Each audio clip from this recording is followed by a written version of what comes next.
This is a bushingfix.com installation video. This one's talking about the Ford Cube, or block, as it's called. If you've got the old style yellow clip, take a flathead screwdriver and put it in the slot and twist to get the clip up. If you've got it up far enough, you can flip it over and pry it off the rest of the way.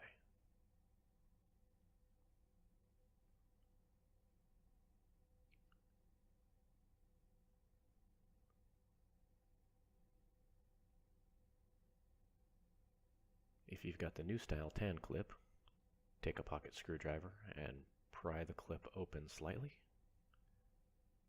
and press it upwards. Both of these clips can be stubborn sometimes if they've got dirt in them, so be patient.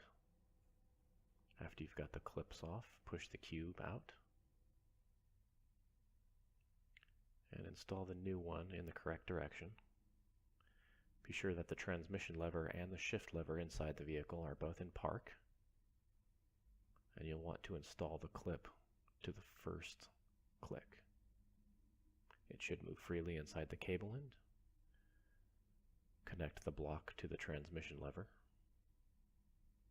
and engage the clip to the second click. Shift back and forth several times between park and 1 to verify the installation.